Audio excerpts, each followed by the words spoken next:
కొన్ని రోజులుగా చాలా ఒత్తిడికి గురవుతున్నారని, ఒక నిండు గర్భిణి అని చూడకుండా ఈ ట్రోల్స్ ఏంటని శివజ్యోతి భావోద్వేగానికి గురయ్యారు. మొత్తంగా యాంకర్ శివజ్యోతి కామెంట్స్ మరోసారి నెట్టింట రచ్చగా మారాయి. సోషల్ మీడియాలో ఇటీవల సెలబ్రిటీలను, పొలిటీషియన్స్ ను టార్గెట్ చేసుకుని ట్రోలర్స్ రెచ్చిపోతున్నారు. పెళ్లి అని, డైవర్స్, ప్రెగ్నెంట్, లవర్ ఎఫైర్ అంటూ డేటింగ్ ఇలా నచ్చినట్లు ఇతరుల్ని ట్రోల్ చేస్తున్నారు. మొత్తంగా కొంతమంది ఈ రూమర్స్ పై రియాక్ట్ అయ్యి క్లారిటీ ఇస్తుండగా, మరికొంతమంది మాత్రం ఇలాంటి వాటిని అస్సలు పట్టించుకోరు.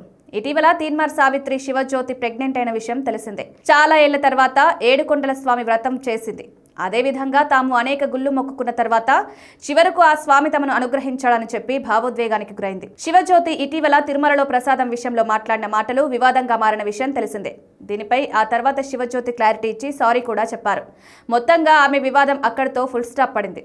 అయితే కొంతమంది ట్రోలర్స్ తరచుగా శివజ్యోతిని ఆమె ప్రెగ్నెన్సీ విషయంలో ట్రోల్స్ చేస్తూనే ఉన్నారు. కొంతమంది సోషల్ మీడియాలో తన ప్రెగ్నెన్సీపై వస్తున్న కథనాలపై శివజ్యోతి చాలా సీరియస్ గా రియాక్ట్ అయ్యారు. ప్రస్తుతం నిండు గర్భిణిగా ఉన్న తన పట్ల ఈ విధంగా ట్రోల్స్ చేయడం ఏంటని ఎమోషనల్ కి గురయ్యారు. ఆమె మాట్లాడుతూ తమ పెళ్లి 2015లో జరిగిందన్నారు. తర్వాత 2019లో బిగ్ బాస్ లో నుంచి బయటకొచ్చానని, అనూహ్యంగా అప్పుడు లాక్డౌన్ వచ్చిందన్నారు. తర్వాత కెరీర్, సొంత ఇల్లు మొదలైన దానిపై ఫోకస్ పెట్టామన్నారు.